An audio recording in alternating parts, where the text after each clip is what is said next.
La Bhagavad Gita, chapitre 1, versets 21-22. Arjuna Uvacha Senayor Madhye Ratam Stapayame Chuta Yavaditan Niriksheham Yodu Kamanavashtitam Kirmaya Sada Yodavyam Asmin Rana Samodyame. Arjuna Uvacha.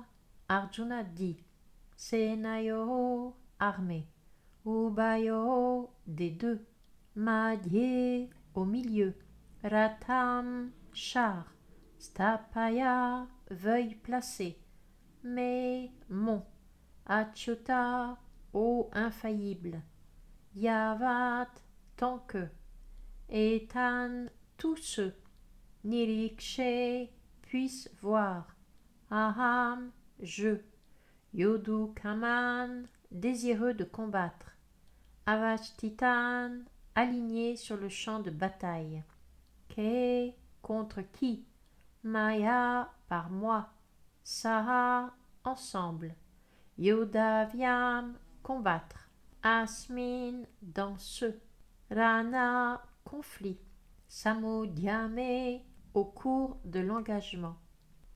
Traduction par sa divine grâce et ici Bhaktivedanta Swami Srila Prabhupada. Arjuna dit, ô toi l'infaillible, je t'en prie, conduis mon char entre les deux armées, que je puisse voir qui est sur les lignes, qui désire combattre, qui je devrais affronter lors de ce jugement des armes. Teneur et portée.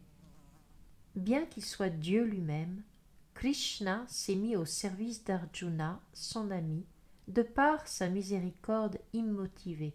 On le nomme ici l'infaillible, parce que son affection pour ses dévots ne faillit jamais. Il est l'infaillible car, dans son rôle de conducteur de char, il obéit sans hésiter aux ordres d'Arjuna. Toutefois, bien qu'il accepte cette position subordonnée, sa suprématie n'est pas remise en cause. En toutes circonstances, il demeure Rishikesh, Dieu, la personne suprême, le maître des sens de tous les êtres. Les sentiments qu'échangent le Seigneur et son serviteur sont très tendres et purement spirituels. Tout comme le dévot cherche toujours à servir le Seigneur cherche toujours à servir son dévot. Il éprouve plus de plaisir à voir son dévot lui donner des ordres qu'à commander lui-même. Il est le maître absolu, tous les êtres lui sont subordonnés. Il n'y a personne au-dessus de lui pour le commander. Néanmoins, voir son dévot lui donner des ordres le remplit d'une joie transcendantale. Cela, encore une fois, alors qu'il est l'infaillible souverain en toutes circonstances. Arjuna est un pur dévot de Dieu. Il n'a donc pas le moindre désir de lutter contre ses proches. S'il y est contraint, c'est à cause de Duryodhana qui se refuse à toute négociation pacifique. Aussi désire-t-il absolument savoir quels chefs sont présents sur le champ de bataille. Ce n'est évidemment ni le moment ni l'heure de proposer un nouvel accord de paix. Toujours est-il qu'Arjuna veut voir leur visage et savoir à quel point ils tiennent à engager un combat aussi regrettable. Verset 23. Yutsya manana viksheham ya etetra samagataha tartarashtrasya durbudher yude priya chikirshavaha. Yutsya manan, ceux qui vont combattre. Avikshe, laisse voir. Aham, moi. Ye, qui. Ete, ce. Atra, ici. Samagataha, réunis. Dhartarashtrasya, du fils de Dhritarashtra. Durbudehe, malveillant. Yude, dans le combat. Priya, le bien. Chikirshavaha, souhaitant. Traduction par sa divine grâce et ici Bhaktivedanta Swami Srila Prabhupada. laisse-moi voir ceux qui sont venus ici se battre dans l'espoir de plaire au fils malveillant de Dhritarashtra. » Teneur est portée. Duryodhana nourrit depuis longtemps le désir d'usurper le royaume des Pandavas. Secret de Polichinelle que son secret, car tout le monde connaît les plans maléfiques qu'il a échafaudés avec son père Dhritarashtra. Ceux qui ont rallié son camp doivent donc être des individus de la même espèce. Arjuna veut les voir pour connaître leur identité sans qu'il soit pour autant question de proposer la paix. Il souhaite également estimer leur force, bien qu'avec Krishna à ses côtés, il soit sûr de l'emporter. Verset 24. Sanjaya uvacha evam yukto rishikesho gudakeshena bharata senayorubhayor madhye shtapayidvarato tamam. Sanjaya uvacha, Sanjaya dit, evam, ainsi, uktaha, prié, rishikeshaha, Shri Krishna, Gudakeshena, par Arjuna, Bharata, ô descendant de Bharat, Senayoho, armée, Hubhayo, des deux, Madhye, au milieu, Shtapayidva, plaçant, Rata Uttamam, le plus splendide des chars. Traduction par sa divine grâce et ici Bhaktivedanta Swami Srila Prabhupada. Sanjaya dit, à la requête d'Arjuna, ô descendant de Bharat, Krishna mène le char splendide entre les deux armées. Teneur est portée. Dans ce verset, Sanjaya appelle Arjuna Gudakesh. Ce nom vient de Gudaka, sommeil, et désigne celui qui l'a vaincu.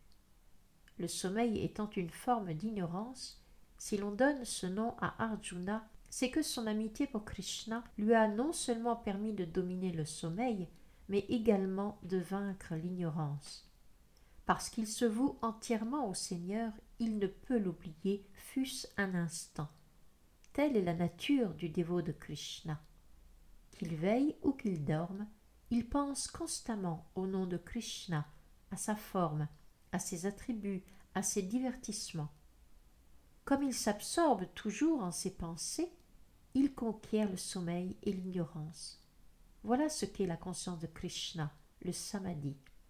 Krishna est Rishikesh, le maître des sens et du mental de chaque être. Il sait donc pourquoi Arjuna veut placer son char entre les deux armées. Verset 25.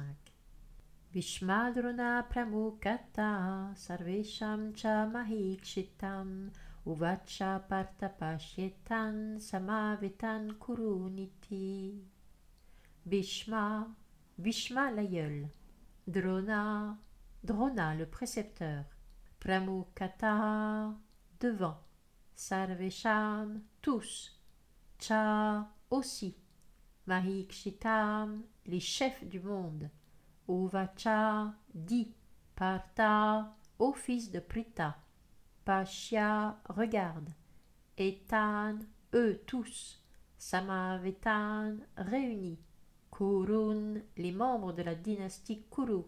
Iti, ainsi. Traduction par sa divine grâce et ici Bhaktivedanta Swami Srila Prabhupada. Puis, devant Bhishma, Drona et les autres princes de ce monde, le Seigneur dit « Regarde, Partha, l'assemblée de tous les Kurus. » Teneur est portée. Krishna étant l'âme suprême sise en chaque être, il sait ce qui préoccupe Arjuna. Dans ce contexte, le nom Rishikesh indique que le Seigneur sait tout. Arjuna, lui, est appelé Partha, fils de Pritha ou Kunti, car Krishna, son ami, désire qu'il comprenne que s'il a accepté de conduire son char, c'est parce qu'il est le fils de sa tante Pritha, sœur de son père Vasudeva. Mais pour quelle raison dit-il à Arjuna de regarder les Kurus? Arjuna voudrait-il refuser la lutte? Ce n'est pas ce qu'attend Krishna du fils de sa tante Pritha. Aussi devance-t-il ses pensées par une plaisanterie amicale. Verset 26. Tatra pashyat shtitan partha pitrin ata pitamahan acharyan matulan bratrin putran sakim tata Shvasura suridas cheva senayor ubayorapi Tatra là apashyat pouvez voir Shtitan présent Partaha Arjuna Pitrin père Ata aussi Pitamahan grand-père Acharyan précepteur Matulan oncle maternel Bratrin frère Putran fils Putran petit-fils Sakhin ami Tata également Shvashuran beau-père Suridaha bienfaiteur Cha aussi Eva certes Senayoho des armées Ubayoho des deux camps Api y compris. Traduction par sa divine grâce et ici Bhaktivedanta Swami Srila Prabhupada. Arjuna aperçoit alors dans les rangs des deux armées ses pères, grands-pères, précepteurs, oncles maternels, frères, fils, petits-fils et amis, ainsi que ses beaux-pères et ses bienfaiteurs. Teneur et portée. Arjuna découvre sur le champ de bataille toutes sortes de parents et amis. Certains, comme Bhurishrava, sont de la génération de son père. D'autres, comme Dronacharya et Kripacharya, furent ses précepteurs. Sont également présents ses grands-parents, Bhishma et Somadatta.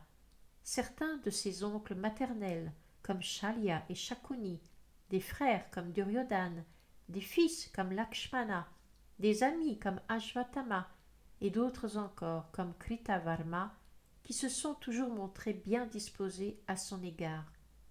Il découvre également dans les différents bataillons nombre de ses amis. Verset 27. Tan samikshya sakunteya sarvam bandhunavashtitan kriparya paraya vishto vishidanidama bravit. Tan, eux tous, samikshya, après avoir vu, saha, il, Kaunteya, le fils de Kunti, Sarvan, toutes sortes de, Bandhun, parents, Avashtitan, présents, Kripaya, par une compassion, Paraya, de haut niveau, Avishta, envahi, Vishidan, tout en s'affligeant, Idam, ainsi, Abravit, par là. Traduction par sa divine grâce et ici Bhaktivedanta Swami Srila Prabhupada. Lorsqu'il voit ceux à qui il est lié par différents degrés d'amitié ou de parenté, Arjuna, le fils de Kunti, est saisi d'une grande compassion. Désemparé, il s'adresse au Seigneur. Verset 28. Arjuna uvacha Drijve mam svajanam Krishna yoyochum samupashtitam siddhanti mam agatrani mukam cha parishushyate. Arjuna uvacha, Arjuna dit, Drijva, après avoir vu, imam, tous ces, svajanam, proche, Krishna, ô Krishna, yuyutsum, tous animés d'un sentiment belliqueux, samupashtitam, présent, siddhanti, tremble, mama, mais, gatrani, membre, mukham, bouche, cha, aussi, parishushyati, se dessèche. Traduction par sa divine grâce, et ici Bhaktivedanta Swami Srila Prabhupada. Arjuna dit, cher Krishna, de voir les miens animés d'une flamme guerrière, mes membres tremblent et ma bouche se dessèche. Teneur et portée. L'être qui éprouve une dévotion véritable pour le Seigneur a toutes les qualités des saints et des dévas. Inversement, l'être qui n'est pas illuminé par cet amour est dépourvu de telles qualités, quels que soient les mérites d'ordre matériel que lui ont conféré sa culture et son éducation. Maintenant qu'il a vu ses parents et amis sur le champ de bataille, Arjuna ressent une grande compassion pour eux qui ont décidé de lutter les uns contre les autres. Il éprouve depuis le début beaucoup de sympathie pour ses propres soldats, mais voilà qu'il s'apitoie sur le sort des guerriers du camp ennemi dont il prévoit la mort imminente. À cette pensée, ses membres tremblent et sa bouche se dessèche. Il s'étonne de les voir aussi belliqueux. Pratiquement, tous ceux qui sont venus combattre sont du même sang que lui. Cela bouleverse un dévot aussi bienveillant qu'Arjuna. Et bien qu'on ne le mentionne pas ici, il est facile d'imaginer que non seulement ses membres tremblent et sa bouche se dessèche, mais encore qu'il pleure de pitié. Ces symptômes ne sont certes pas des signes de faiblesse, il s'agit plutôt de la tendresse de cœur d'un pur bhakta. Le Srimad Bhagavatam, 5e chant, chapitre 18, verset 12, dit à ce sujet: Yasyashti bhaktir bhagavati akinchana sarver gunesh tatra samase suraha arava bhaktasya kuto mahad guna manoratena satidavato bahi. L'homme qui éprouve une dévotion constante pour la personne suprême possède toutes les qualités des dévas. Celui qui n'en ressent aucune, par contre, n'a que des atouts matériels de peu de prix, car il erre sur le plan mental et subit la fascination de l'énergie matérielle. Verset 29.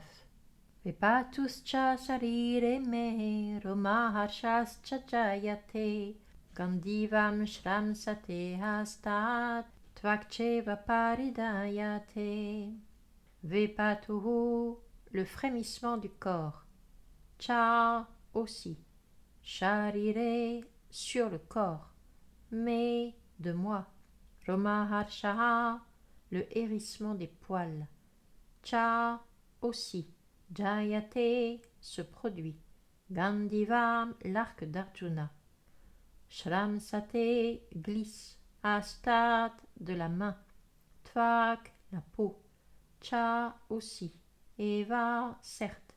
Paridhayate, brûle. Traduction par sa divine grâce et ici Bhaktivedanta Swami Srila Prabhupada. Tout mon corps frémit, mes poils se hérissent, mon arc Gandiva me tombe des mains et la peau me brûle. Teneur est portée. Le corps d'un homme frémit, ses poils se hérissent en deux occasions bien précises, au cours d'une grande extase spirituelle ou à la suite d'une grande frayeur provoquée par des événements matériels. La peur n'existe plus quand on a atteint la réalisation spirituelle. Les phénomènes qui affectent le corps d'Arjuna ont donc pour cause une crainte d'ordre matériel, la peur de la mort. D'autres symptômes rendent la chose plus évidente encore. Il est tellement tourmenté que son arc célèbre, Gandiva, lui glisse des mains, et parce que son cœur s'embrase, il éprouve une sensation de brûlure sur la peau. Ces symptômes ont pour origine une conception matérielle de la vie. Verset 30. Nacha shaknomi avashtatum brahmati vachame manaha nimitani chapashyami viparitani keshavam. Na, non plus. Cha, aussi. Shaknomi, suis-je capable. Avashtato, de demeurer. Brahmati, oubliant. Iva, comme. Cha, et. Mais, mon. Manaha, mental. Nimitani, les causes. Cha, aussi. Pashyami, je vois. Viparitani, tout juste le contraire. Keshava, ô vainqueur du monstre Keshi, Krishna. Traduction par sa divine grâce et ici Bhaktivedanta Swami Srila Prabhupada. Je ne puis demeurer ici plus longtemps, je ne suis plus maître de moi, mon esprit s'égare, ô Krishna, vainqueur du monstre Keshi, je ne présage que de funestes événements. Teneur est portée. Arjuna est saisi d'une telle angoisse qu'il ne peut rester plus longtemps sur le champ de bataille. Son désarroi lui fait perdre la maîtrise de soi. Un trop grand attachement aux choses de ce monde plonge automatiquement l'homme dans une telle confusion. Le Srimad Bhagavatam, 11e chant, chapitre 2, verset 37, dit à ce propos: Bhayam dvitya bini veshataha syat. La peur et le déséquilibre mental envahissent celui qui se laisse trop affecter par les diverses circonstances de la vie matérielle. Arjuna ne prévoit maintenant que des événements funestes. Il pense que même la victoire ne lui apportera aucune joie. L'emploi des termes nimitati et viparitani est à ce titre plein d'enseignements. Il indique que le trouble dans lequel est plongé l'homme frustré dans ses espérances lui fait se demander « Pourquoi suis-je ici ?» En général, chacun se préoccupe de soi et de son propre bien-être. Personne ne s'intéresse au soi suprême, à Dieu. Arjuna laisse entrevoir ici, de par la volonté de Krishna, qu'il ignore quel est son véritable intérêt. C'est en servant Vishnu, Krishna, que les véritables intérêts de chacun sont comblés. Dès que l'âme conditionnée oublie cela, elle souffre des misères matérielles. Arjuna pense que, vu la situation dans laquelle il se trouve, la victoire ne lui sera qu'une source de lamentation. Verset 31. Nacha shreyo nupashyami advasvajanamahave takamshe vijayam krishna nacharajyam sukanicha. Na non plus. Cha aussi. Shreya un bienfait. Anupashyami je prévois. Adva en tuant. Svajana mes proches. Ahave au combat. Na non plus. Kankshe je désire. Vijayam la victoire. Krishna ô Krishna. Na non plus. Cha aussi. Rajyam un royaume. Sukhani les plaisirs qui s'y rattachent. Cha aussi. Traduction par sa divine grâce et ici Bhaktivedanta Swami Srila Prabhupada. Je ne vois pas quel bienfait je pourrais retirer de la mort de mes proches. Je n'aspire nullement, cher Krishna, à la victoire, au royaume ou au plaisir qu'elle pourrait me procurer. Teneur est portée. Ignorant que leur intérêt est subordonné à celui de Vishnu, Krishna, les êtres conditionnés cherchent à trouver le bonheur dans des relations fondées sur le corps. Cette conception de l'existence les aveugle tellement qu'ils en oublient la cause des joies matérielles. Il semble qu'Arjuna n'a plus le moindre désir du code moral du kshatriya. Il est dit pourtant que deux sortes d'hommes ont qualité pour aller habiter le soleil, cet astre puissant, resplendissant. Le kshatriya qui meurt sur le champ de bataille en combattant sur l'ordre direct du Seigneur, et le sannyasi qui consacre sa vie à la réalisation spirituelle. Or, Arjuna répugne à tuer ses ennemis, combien plus les membres de sa famille. Il pense que la disparition de ses proches lui enlèvera toute joie et se refuse à combattre, un peu comme celui qui n'a pas faim, n'a aucune envie de cuisiner. Dans son désespoir, il préfère se retirer dans la solitude de la forêt. Pourtant, pour vivre, son statut de kshatriya ne lui permet d'autre fonction que le gouvernement d'un royaume.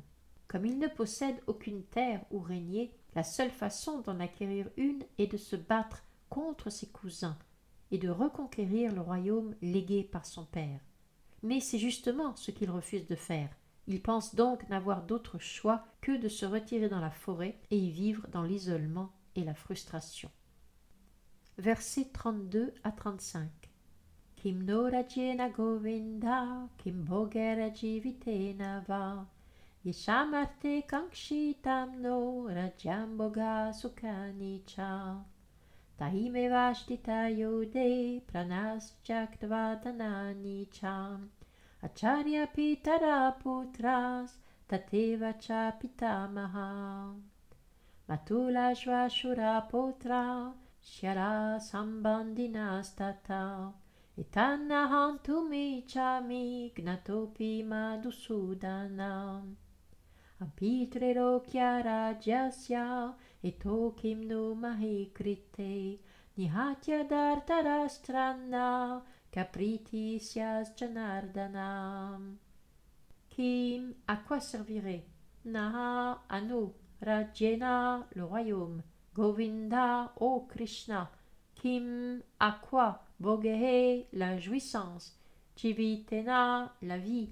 Va, où? Yesham de qui, arte dans l'intérêt, Kankshitam est désiré, Naha par nous, Rajam le royaume, Bogaha les plaisirs matériels, Sukhani tout le bonheur du monde, Cha aussi, Te eux tous, Ime ceci, Avashtitaha présent, Yudé sur ce champ de bataille, Pranan leur vie, Tyagtva abandonnant, Dhanani leur richesse, Cha aussi, Acharya précepteur, Pitaraha père, Putra fils, Tata ainsi que, Eva certainement, Cha aussi, Pitamaha grand-père, Matulaha oncle maternel, Shvashuraha beau-père, Potraha petit-fils, Shyalaha beau-frère, Sambandinaha parent, Tata ainsi que, Etan tout ceci, Na jamais, Hantum tué, Ichami je ne désire, Gnataha être tué, Api même, Madhusudana ô vainqueur du démon Madhu Krishna, Api même si, Trilokya des trois mondes, Rajyasya le royaume, et Toho en échange, Kimno que dire de, Mahikrite cette terre, Nihatya en tuant, Dhartarashtran les fils de Dhritarashtra, Naha pour nous, Ka quel, Pritihi plaisir, Syat y aurait-il, Janardana ô soutien de tous les êtres. Traduction par sa divine grâce et ici Bhaktivedanta Swami Srila Prabhupada. Ô Govinda, à quoi bon un royaume, le bonheur, la vie même, si ceux pour qui nous voulons ces bienfaits sont sur le champ de bataille? Ô Madhusudan, mes maîtres, mes fils, mes pères et mes grands-pères, mes oncles maternels, beaux-pères, petits-fils, beaux-frères et autres proches, sont tous prêts à sacrifier leurs biens et leur vie. Comment pourrais-je souhaiter leur mort, dussé-je par là survivre? Ô soutien de tous les êtres, je ne peux me résoudre à les affronter, même si l'on me donne les trois mondes en échange. Que dire alors de la terre? Quel plaisir obtiendrions-nous en exterminant les fils de Dhritarashtra? Teneur est portée. Arjuna nomme ici Krishna Govinda, car il est source de plaisir pour les vaches et les sens de tous les êtres. Par ce nom, il laisse entendre que le Seigneur devrait comprendre ce qui satisferait ses sens. Mais Govinda n'existe pas pour la satisfaction de nos sens. Par contre, quand nous nous efforçons de réjouir ses sens, les nôtres sont automatiquement comblés. Dans l'univers matériel, chacun essaye de contenter ses sens et attend de Dieu qu'il pourvoie à leur satisfaction. Le Seigneur, toutefois, répond à nos prières selon nos mérites et non selon nos souhaits. Mais si nous substituons à notre désir personnel celui de plaire à Govinda, sa grâce comblera tous nos vœux. L'affection profonde qu'Arjuna ressent pour les membres de sa famille et de sa communauté est partiellement due à la compassion naturelle qu'il éprouve pour eux. Il n'est donc pas prêt à se battre. D'une manière générale, tout le monde souhaite montrer son opulence à sa famille et à ses amis. Arjuna, en ce qui le concerne, craint de ne pas pouvoir la leur faire partager après la victoire s'ils meurent tous sur le champ de bataille. Ce calcul est typique de la vie matérielle. La vie spirituelle, elle, est bien différente. Désirant satisfaire les souhaits du Seigneur, le dévot accepte pour son service toutes les opulences si telle est sa volonté, et n'accepte pas le moindre centime dans le cas contraire. Arjuna refuse de tuer ses proches. S'il faut absolument qu'ils périssent, il veut que Krishna s'en charge lui-même. Il ignore pour l'instant que Krishna les a déjà tués avant même qu'ils ne se rangent sur le champ de bataille. Il ne s'agit pour lui que d'être son instrument, comme le révéleront les prochains chapitres. Dévot du Seigneur de nature, Arjuna ne souhaite pas, malgré l'impiété de ses frères et cousins, exercer de représailles. Néanmoins, leur mort s'inscrit dans les plans du Seigneur, car si le dévot ne relève pas une injustice dont il est victime, le Seigneur, pour sa part, ne tolère pas qu'on maltraite son serviteur. Il pardonne qui l'offense personnellement, mais n'excuse jamais qui s'en prend à ses dévots.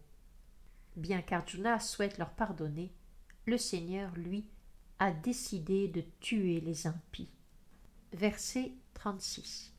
Papameva shrayedasman advetamatatayinaha tasman naravayam hantum dartarashtran sabandhavan sajanami katamadva sukhina shyamamadavam.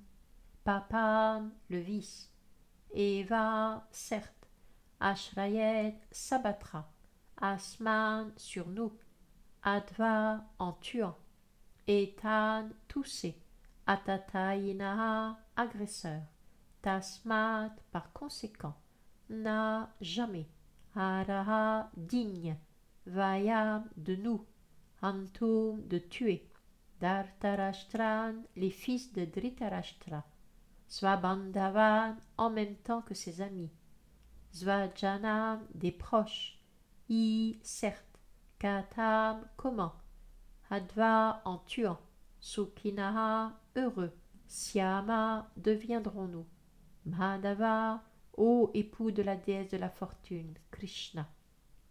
Traduction par sa divine grâce A.C. Bhaktivedanta Swami Srila Prabhupada. Nous serions en proie au péché si nous tuions de tels agresseurs. Il serait indigne de nous de faire périr les fils de Dhritarashtra et nos amis. Quel en serait le profit, ô Krishna, toi l'époux de la déesse de la fortune? Comment pourrions-nous être heureux après avoir donné la mort aux nôtres? Teneur et portée. Les Védas recensent 6 catégories d'agresseurs. 1. Celui qui empoisonne autrui. 2. Celui qui incendie une propriété. 3. Celui qui attaque autrui avec des armes meurtrières. 4. Celui qui s'empare des biens d'autrui. 5. Celui qui occupe la terre d'autrui. 6. Celui qui s'approprie la femme d'autrui. Bien que l'homme du commun ait le droit de tuer de tels agresseurs, Arjuna, qui n'est pas un homme ordinaire, qui est d'une nature très vertueuse, souhaite agir saintement. Ce genre de sainteté, toutefois, ne convient pas à un kshatriya. Si le chef d'État qui se respecte doit avoir le caractère d'un saint, il ne doit pas pour autant être lâche. L'avatar Ramachandra, pour ne donner qu'un exemple, était si sage qu'aujourd'hui encore les gens voudraient vivre en son royaume, le Ramarajya. Jamais il ne montra signe de couardise. Quand Ravana l'agressa en enlevant sa femme, Sita, Ramachandra lui donna une leçon sans équivalent dans l'histoire du monde. Arjuna doit évidemment tenir compte du caractère particulier de ses agresseurs. Il s'agit de son propre grand-père, de son précepteur, de ses amis, fils et petits-fils. Au vu de telles conditions, il ne lui semble pas qu'il faille prendre contre eux les mesures sévères prescrites pour les agresseurs ordinaires. D'autant que les Écritures enjoignent au saint homme de pardonner. En un mot, il lui semble plus important, conformément à la religion et à la sagesse, d'accorder le pardon plutôt que de tuer les membres de sa famille et ses compatriotes pour répondre simplement à des impératifs politiques. Leur mort n'amènerait qu'un bonheur temporaire. Les plaisirs de la royauté, étant éphémères, devrait-il risquer sa vie et son salut éternel pour un si maigre profit? Arjuna donne à Krishna le nom très révélateur de Madhava, époux de la déesse de la fortune. Il veut faire remarquer à Krishna que puisqu'il est l'époux de la déesse de la fortune, il ne devrait pas l'engager dans un combat qui sera finalement la cause de sa mauvaise fortune. Mais Krishna n'est jamais cause d'infortune pour quiconque, et certainement pas pour ceux qui lui sont entièrement dévoués. Versets 37-38. Yadyapi etena pashyanti lobopahata shetasaha kulakshaya kritam dosham mitradrohe chapatakam katam nagyeyamashmabihi papadasman nivartitum kulakshasya kritam dosham prapashyadvir janardanam. Yadi si, api même, était il, na ne pas, pashyanti voit, Lobha par l'avidité, Upahata subjugué, Chitasaha leur cœur, Kulakshaya en tuant la famille, Kritam accompli, Dosham faute, Mitra drohe en se querellant avec des amis, Cha aussi, Patakam les conséquences du péché, Katam pourquoi, Na ne devrait pas, Gyeyam être connu, Asmabihi de nous, Papat péché, Asmat c'est, Nirvartitum cesser, Kulakshaya par la destruction d'une dynastie, Kritam accompli, Dosham un crime, Prapashyadbihi par ceux qui savent voir, Janardana ô Krishna. Traduction par sa divine grâce, A.C. Bhaktivedanta Swami Srila Prabhupada. Ô Janardan, si parce qu'ils ont le cœur rongé par l'avidité, ces hommes ne voient aucun mal à détruire leur famille ou à se quereller avec leurs amis, pourquoi nous, qui sommes conscients du crime que représente l'anéantissement d'une dynastie, devrions-nous commettre des actes aussi néfastes? Teneur et portée.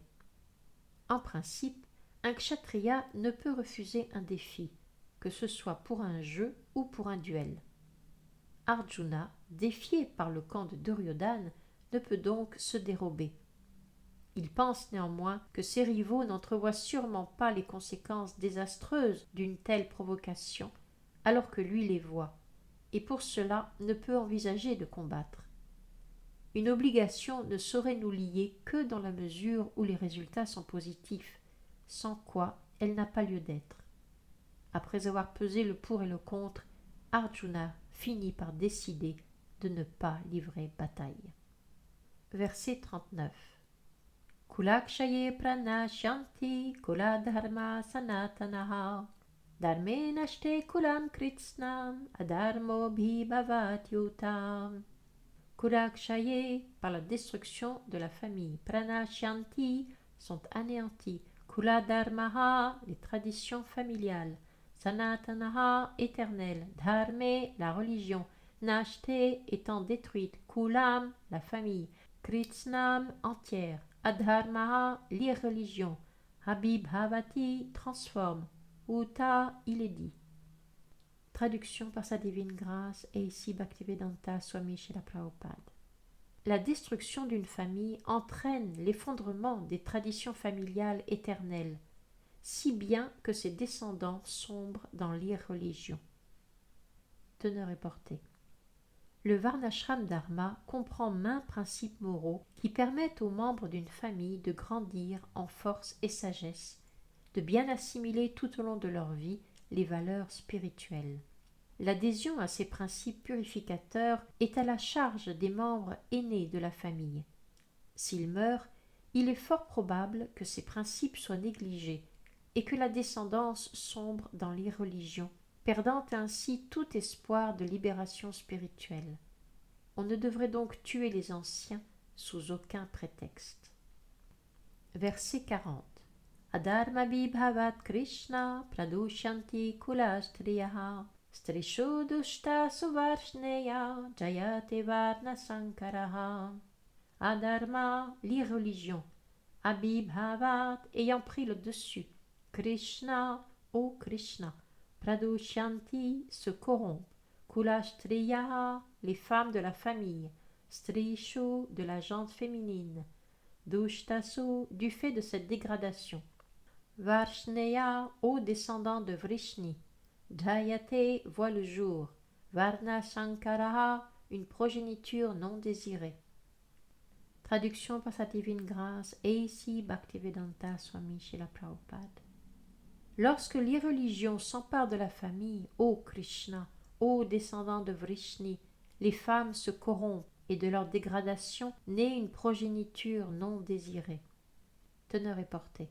Une population saine est gage de paix, de prospérité et de progrès spirituel pour la société humaine. Les principes moraux du Varnashram Dharma sont conçus pour assurer une postérité majoritairement vertueuse qui garantira le progrès spirituel de toute la société.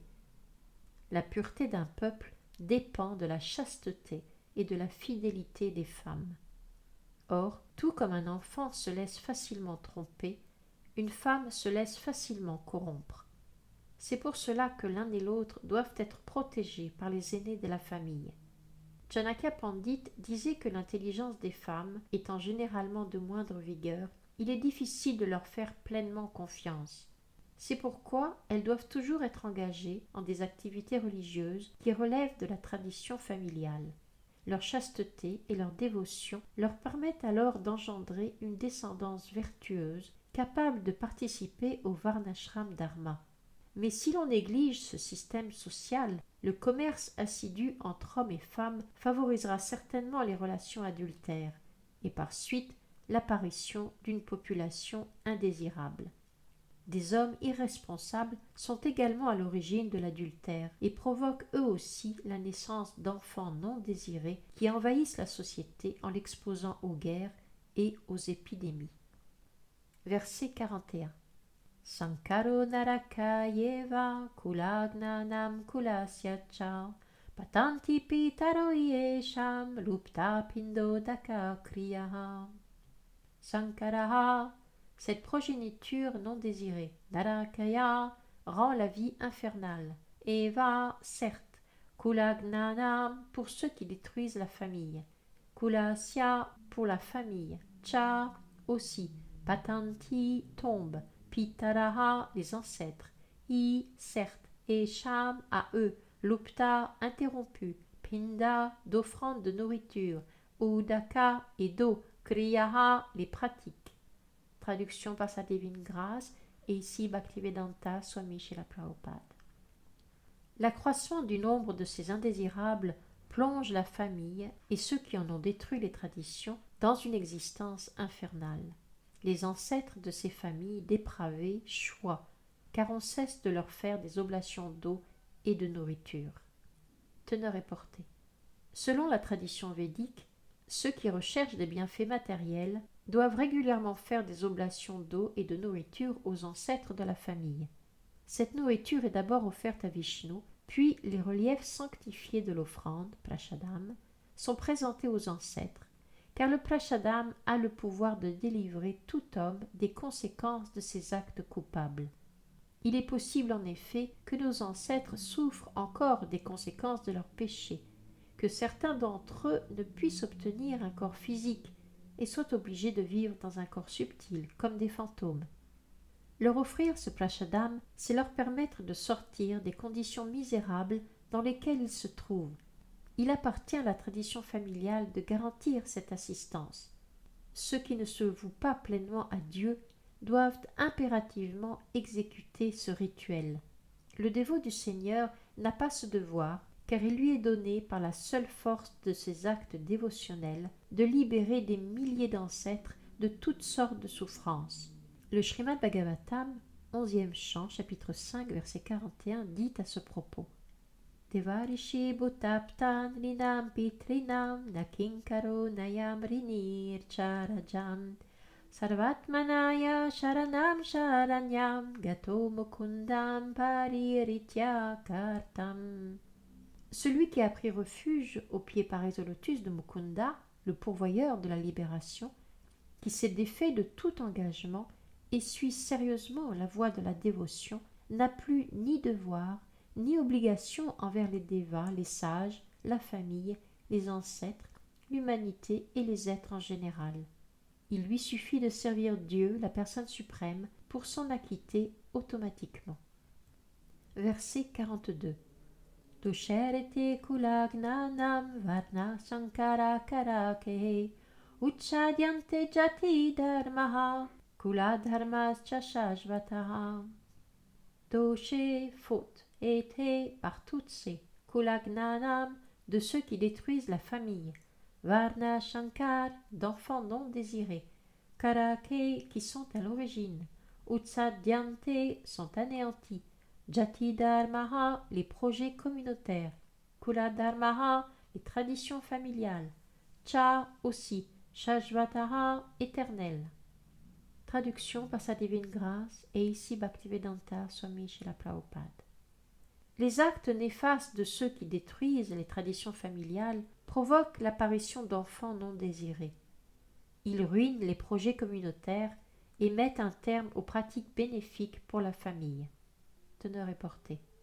Les devoirs civiques que doivent remplir les hommes au sein des 4 ordres de la société, ainsi que les activités qui visent au bien-être de la famille, n'ont d'autre finalité dans l'institution du Sanatana Dharma ou Varnashram Dharma que de permettre à chacun d'atteindre l'ultime salut. Lorsque des dirigeants irresponsables brisent ces traditions, le bouleversement qui en résulte est tel que la société oublie le but de l'existence, Dieu.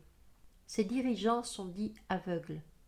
Quant à ceux qui les suivent, ils sont sûrs d'aboutir au chaos.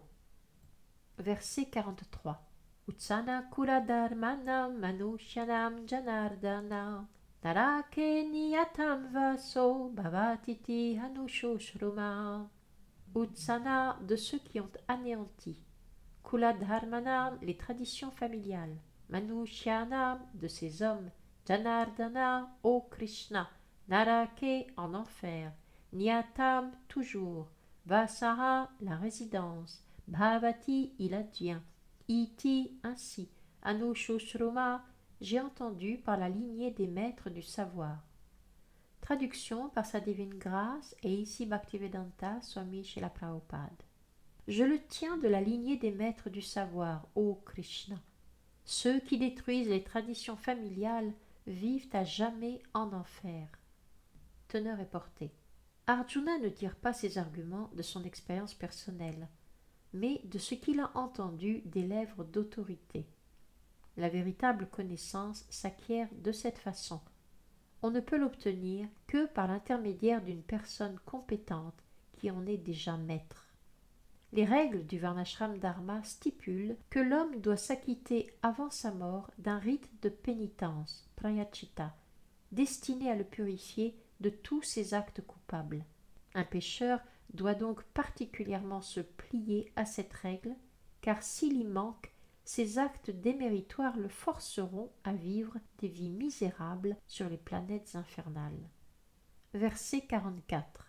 Ahobata mahat papam kartum vyavasita vayam yatrajya sukalobena antum svajanamudyataha. Aho, hélas, bata n'est-il pas étrange que mahat de grand, papam péché, kartum d'accomplir, vyavasitaha avons décidé, vayam nous, yat parce que, raja sukalobena poussé par la soif des plaisirs de la royauté, antum de tuer, svajanam nos proches, udyataha tentant. Traduction par sa divine grâce et ici Bhaktivedanta Swami Srila Prabhupada. N'est-il pas étrange, hélas, que nous nous apprêtions à commettre de si grandes fautes? Voilà que pour jouir des plaisirs de la royauté, nous sommes prêts à tuer les nôtres. Teneur et portée. Des mobiles égoïstes peuvent nous inciter à commettre de grands péchés, comme le meurtre d'un frère, d'un père ou d'une mère. L'histoire du monde en offre de nombreux exemples. Mais Arjuna est un dévot du Seigneur pieux et vertueux. Aussi est-il toujours conscient des principes moraux et il essaye d'éviter de tels actes. Verset 45. Yadimama pratikaram shastram shastrapanayaha Dartarashtraranyus tamekshemataram bhavet. Yadi, même si, mam, moi, apratikaram, sans résistance, ashastram, sans armes adéquates, shastrapanaya, ceux qui ont les armes à la main, Dartarashtra, les fils de Dhritarashtra, Rane, sur le champ de bataille, Anyuhu, tué, Tat, cela, mais pour moi, Kshematara, mieux, Bhavet, serait. Traduction par sa divine grâce, et ici Bhaktivedanta Swami Srila Prabhupada. Mieux vaut pour moi mourir désarmé sur le champ de bataille, exposé aux armes des fils de Dhritarashtra, sans opposer la moindre résistance. Teneur et portée. Le code militaire de Kshatriya interdit d'attaquer un ennemi désarmé ou qui refuse de lutter. Sans prendre en compte l'immense désir de se battre de l'ennemi, Arjuna décide de ne pas combattre, même si désarmé il se fait attaquer. Sa grande douceur de cœur lui dicte sa conduite. Elle atteste de son ardente dévotion pour le Seigneur. Verset 46. Sanjaya uvacha evam uktvachana sankhye ratopashta upavishat vishricha sa sharam chapam shoka samvigna manasaha. Sanjaya uvacha, Sanjaya dit, evam ainsi, uktva parlant, Arjunaha Arjuna, Sankhye sur le champ de bataille, Rata du char, Upashte sur le siège, Apavishat se rassit, Vishreja repoussant, Sasharam ainsi que les flèches, Chapam l'arc, Shoka par l'affliction, Samvigna accablé, Manasaha le mental. Traduction par sa divine grâce et ici Bhaktivedanta Swami Srila Prabhupada. Sanjaya dit, après avoir tenu ses propos, Arjuna pose son arc et ses flèches, puis s'assoit, accablé de douleur. Teneur et portée. Alors qu'il observait l'armée ennemie, Arjuna se tenait debout sur son char. Mais une telle détresse l'accable maintenant qu'il s'assied et pose son arc et ses flèches. Un être aussi dévoué au Seigneur, possédant une telle tendresse de cœur, est digne de recevoir la connaissance spirituelle. Ainsi s'achèvent les teneurs et portées de Bhaktivedanta sur le premier chapitre de la Srimad Bhagavad Gita, traitant de la situation des deux armées sur le champ de bataille de Kurukshetra.